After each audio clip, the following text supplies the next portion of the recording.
सुहाना नीलेश जब सोकर उठे तो सब ठीक था। हर रोज जैसी ही सुबह थी, लेकिन सुबह तब बदल गई जब नीलेश ने अपनी बालकनी के बाहर एक बोर्ड लगा देखा जिसमें लिखा था किराए हेतु रूम। जिसे पढ़ते ही नीलेश चौंक गया। वह हैरान परेशान आलोक जी के पास पहुंचा और उसने शिकायती स्वर में प्रश्न किया, पापा, घर बेशक बड़ा है, लेकिन इतना बड़ा भी नहीं है कि किराए पर उठाया जाए। आखिर आप किराए पर क्या उठाना चाहते हो? अगले महीने मेरे स्टाफ के मिस्टर तिवारी जी रिटायर हो रहे हैं। उनको इसी शहर में घर किराए पर चाहिए। कल जब वो मुझसे मिलने आएंगे तो ये बोर्ड देखकर वो भी ऊपर वाले पोर्शन में रह लेंगे, जब तक अपना घर नहीं बनवा लेते। लेकिन पापा, ऊपर वाले पोर्शन में तो मैं रहता हूँ। आलोक जी सख्त लहजे में बोले, तुम्हें पढ़ा लिखा कर हमने आत्मनिर्भर बना दिया। अब आप 2-3 महीने में कोई फ्लैट देख लो, वहीं रहो सहो। तुम अपनी उम्र के लोगों के साथ रहो, हम बुजुर्गों को अपनी उम्र के लोगों के साथ अपने हिसाब से रहने दो, वरना मुझे तुमको कानून के सहयोग से घर से बाहर निकालना पड़ेगा। तुम्हारी माँ की सारी उम्र सबका लिहाज करने में निकल गई, कभी बुजुर्ग, कभी पड़ोसी, तो कभी रिश्तेदार, समाज। अब हमारे अपने बच्चे ही हमें अपने सामने लिहाज से रहने की सीख दे रहे हैं। पापा, मेरे कहने का यही मतलब नहीं था। नीलेश सिर झुकाकर बोला, नहीं बेटा, तुम लोगों ने हमारे त्याग और सहनशीलता का सबक हमें दे दिया। अब हम भी मजबूर हैं तुम्हारी तरह स्वार्थी बनने के लिए। जब हम तुम दोनों की निजी जिंदगी में दखल नहीं देते तो तुम हमको अपनी जिंदगी में हंसता खेलता देखकर क्यों परेशान होते हो? नीलेश समझ रहा था कि उसके शब्दों से माता पिता अंदर से टूट गए हैं।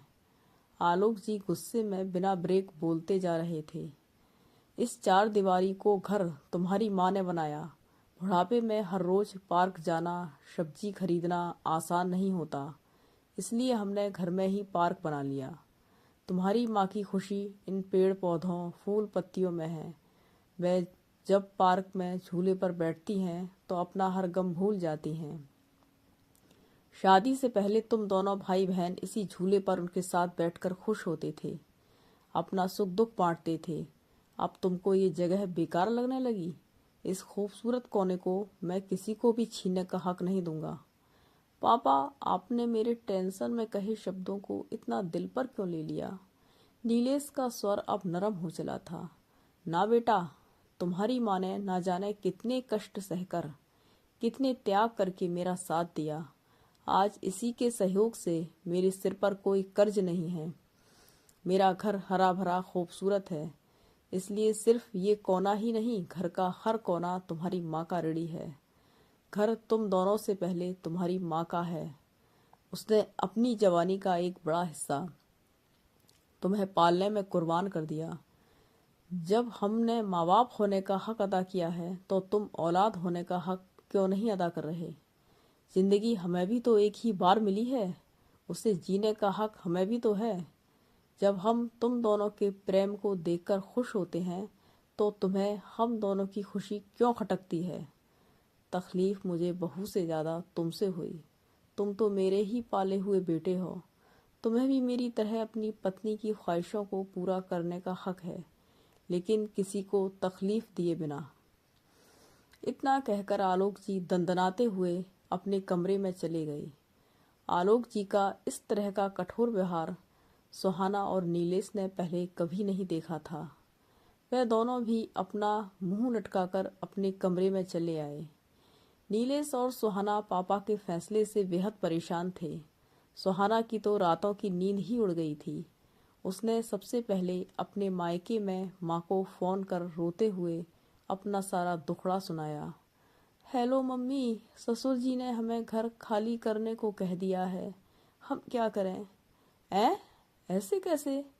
बेटा समझाओ बुझाओ, उनसे पूछो वो ऐसा क्यों कर रहे हैं। माँ जी, पता नहीं ऐसा क्यों कर रहे हैं। कुछ महीने आप मुझे अपने यहाँ रहने को जगह दे दो। बेटा, इतनी जल्दी तो हम कुछ भी नहीं कर सकते। यहाँ अपने घर का हाल तुम जानती हो। यहाँ तुम्हारी भाभी हमें ही परेशान किए हुए हैं। तुम रहने आ जाओगी तो और हर रोज घर में कलह होगी, उसकी मम्मी ने जवाब दिया। उधर नीलेश भी तनावग्रस्त सोफे पर बैठा था। सुहाना बोली, नीलेश, क्यों ना अपनी बुआ, मौसी और चाचा को फोन कर सब हाल बताओ और उनसे कहो कि वे सासू माँ और पिताजी को समझाएं। कैसे क्या होगा, इतनी जल्दी हमारे अकाउंट में पैसा भी नहीं है। हम तो किराए पर भी फ्लैट नहीं ले सकते। नीलेश ने भी सोचा, क्यों ना रिश्तेदारों के जरिए माँ बापू का गुस्सा शांत किया जाए। अगले ही दिन उसने अपनी बुआ, मौसी और चाचा तीनों से मिलने और बात करने की योजना बनाई। सबसे पहले वह चाचा वीरेंद्र के पास गया, जो उसके घर से 20 किलोमीटर की दूरी पर ही रहते थे। उसको देखकर चाचा वीरेंद्र बोले, अरे नीलेश, आज कैसे आना हुआ? चाचा की याद कैसे आ गई? सब खैरियत तो है? नीलेश नरम स्वर में बोला, चाचा जी, सब ठीक है, लेकिन पापा के दिमाग को पता नहीं क्या हुआ है। उन्होंने मकान खाली करने को कह दिया है। बताइए, अच्छा लगता है कि इतना बड़ा घर होते हुए खुद का बेटा उसी शहर में किराए पर रहे? विवेक नरम स्वभाव में बोला, देखो बेटा, यह उनके परिवार का मामला है, मैं उनके ऊपर कोई दबाव नहीं बना सकता। भैया ने किराए पर रहने के लिए कहा है तो कुछ उनकी अपनी समझ रही होगी। अगर मैं तुम्हें अपने घर में एक पोर्शन रहने को दे दूं तो भैया नाराज होंगे। वे मेरे बड़े भाई हैं, मैं उनके घरेलू फैसलों में टांग नहीं अड़ा सकता। चचा ने अपना पक्ष साफ कर दिया। नीलेश वहां से चला आया। अब वह सोचने लगा कि क्यों ना बुआ से बात की जाए। बुआ का घर चचा के घर से 5 किलोमीटर ही दूर था। वह बुआ के घर चल पड़ा। बुआ के घर पहुंच उसने दरवाजा खटखटाया। बुआ ने दरवाजा खोला तो भतीजे को सामने खड़ा देख खुशी से चहचहा उठी। नीलेश ने पैर छू उन्हें प्रणाम किया और अंदर जाकर अपना सारा हाल चाल बताया। बुआ, पापा जी ने 3 महीने के अंदर घर खाली कर अलग रहने को कहा है। आप उन्हें समझाओ ना। आपकी बात वे ना टालेंगे। मैं अब अलग कहाँ रहूं? अकेला रहना कितना मुश्किल होता है, ऊपर से हर महीने किराए की जिम्मेदारी। इतना सुनते ही बुआ के तो तेवर ही बदल गए। वह तमतमाती हुई बोली, सही ही निर्णय लिया होगा भैया ने। तुम और तुम्हारी पत्नी को तो भैया भाभी बोझ लगते थे, अब वो तुम्हें अपने बोझ से आज़ाद कर रहे हैं तो क्यों परेशान हो? मैंने खुद तुम्हारी बीवी का उनके साथ गलत व्यवहार देखा है। सब जानते हुए भी मैं उनसे किस मुंह से तुम्हारे लिए बात करूं? अब बर्दाश्त से बाहर हो गया होगा, इसलिए कह रहे हैं अलग रहने को। मेरे घर में तो सब शादीशुदा हैं, तुम्हें अगर रख लूं, हो सकता है मेरे बहू बेटों की तुम पति पत्नी से ना बने तो घर में अलग तरह की कलह शुरू हो जाएगी। 10-15 दिन के लिए रहना एक अलग बात है और पत्नी बच्चों के साथ लंबे समय तक रहना एक अलग बात है। कैसे भी करके तुम अपनी पत्नी के साथ मिलकर भैया भाभी से माफ़ी मांग लो। अगर वे तुमसे नाराज हैं तो मेरे कहने का भी उन पर कोई असर नहीं पड़ेगा। इतना सुनने के बाद नीलेश वहां से भी निराश होकर चला आया। नीलेश रिश्तेदारों के ताने सुन सुनकर इतना आहत हो चुका था कि उसने अब मौसी से बात करना जरूरी नहीं समझा। उसने सोचा, चलो अब दोस्तों से बात करके देखा जाए। नीलेश ने अपने दोनों दोस्तों समीर और कमल से इस पारिवारिक मुसीबत से निपटने का रास्ता मांगा तो कमल घबराकर बोला, यार ऐसा क्या हो गया घर में जो माता पिता इतने नाराज हो गए? तू उन्हें मना ले, तेरी आराम से कट रही थी। मैं तेरी मदद कैसे करूं? मैं खुद किराए पर रहता हूं। किराए पर हर महीने किराया तो चढ़ता ही है, साथ ही मकान मालिक का दबाव रहता है। नीलेश के दूसरे दोस्त समीर को जब ये बात पता चली तो वह कहने लगा, यार मैं खुद माँ बाप के घर में रहता हूँ, मेरे घर में इतनी जगह भी नहीं है, और कहीं हमारे मम्मी पापा को अंकल के इस निर्णय के बारे में पता चला तो वह हम लोगों को भी बात बात पर धमकाना शुरू कर देंगे। भाई तू थोड़े दिन अलग किराए पर रह ले, शायद उनका गुस्सा ठंडा हो जाए। आजकल ये बुजुर्ग भी जरा जरा सी बातों पर भावुक हो जाते हैं। बिना सोचे समझे फैसले ले लेते हैं। तुम दोनों अच्छे भले रह रहे थे, थोड़ा सा समझौता कर लेते तो तुम्हारी जिंदगी अच्छे से चलती रहती। क्या ज़रूरत थी तुम दोनों को अपने माँ बाप से ही पंगा लेने की? मैं भी तो अपने माँ बाप को निभा कर चल रहा हूँ, नहीं तो हमारा भी घर टूट जाएगा, हम भी सड़क पर खड़े होंगे। अब तो नीलेश ने सबसे आस छोड़ दी थी। जो भी करना था उन दोनों को ही करना था।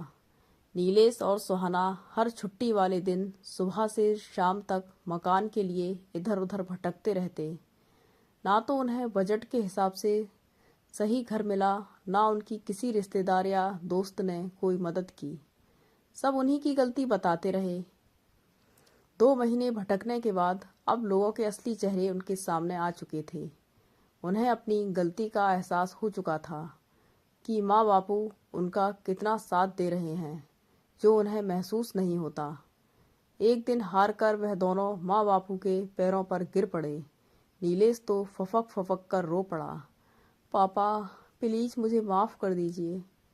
कोई माफ़ी नहीं, अब तुम एक शर्त पर ही इस घर में रह सकते हो। उनकी आवाज़ बेहद सख्त और गंभीर थी, जिससे नीलेश सुहाना थर्रा गए थे। आप अपने सभी खर्च और अपनी जिम्मेदारी खुद उठाएंगे और कुछ किराया भी देंगे, ताकि तुमको ये पता रहे ये घर किसका है। अब सुहाना की कैंची जैसी तेज जवान माथरी होकर तालू से चिपक गई थी। अपने ऊपर जिम्मेदारी का बोझ आने से उसकी सारी हेकड़ी निकल गई थी। उसे रिश्तों की अहमियत समझ में आ चुकी थी। प्यार सम्मान का नाजायज फ़ायदा उठाने का उसे अच्छा सबक मिल चुका था। अगर आपको कहानी अच्छी लगी हो थोड़ी सी भी, तो प्लीज़ कमेंट करें, लाइक करें।